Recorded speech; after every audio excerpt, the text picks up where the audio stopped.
Some say electronics are ruining the sport of bass fishing. Vintage sonar flashers showing blips and flashes didn't really find fish, and you still had to catch them. Side imaging electronics enabled anglers to get an underwater picture covering 100 feet to either side of the boat, marking objects before you even picked up a rod, but you still had to catch them.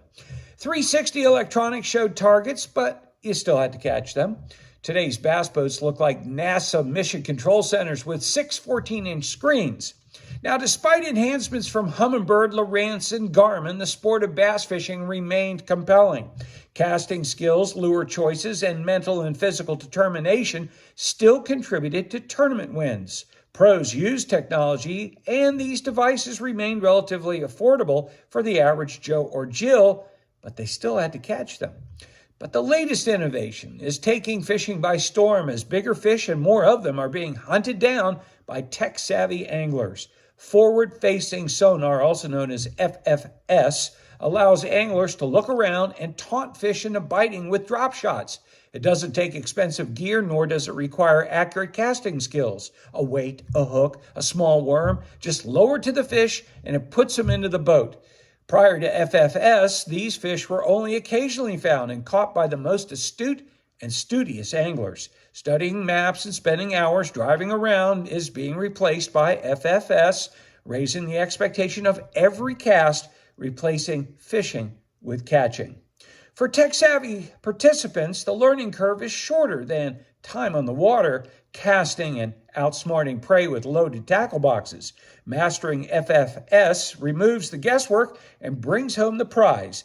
Anglers don't look past their screens as they fish from their video gaming seats. Head down, watching their lure as fish come to it. The video game begins until they bite. Recent pro events demonstrate this success, but it's not good TV. Wrap-ups and articles detail screen settings instead of secret lures.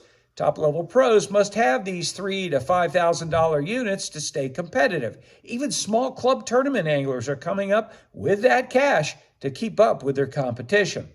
Tournament angling has dramatically changed in just a couple of years. Will FFS level the playing field or just level the field?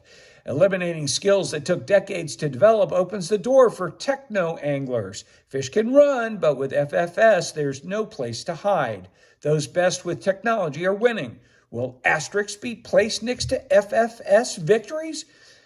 Forward-facing sonar will determine whether competitive bass fishing is considered a sport or a game. The anti-FFS movement is growing rapidly, claiming it undermines everything about real bass fishing, casting, reading water, and making decisions. Many call it spotlighting for bass, but it's sticking around as there's a lot more money in electronics than in a rubber worm. FFS is creating a new technology-dependent generation. FFS might encourage video gamers to get out of their parents' basement, but would Opie go to the pond with Andy without forward-facing sonar? I'm Steve Chaconis.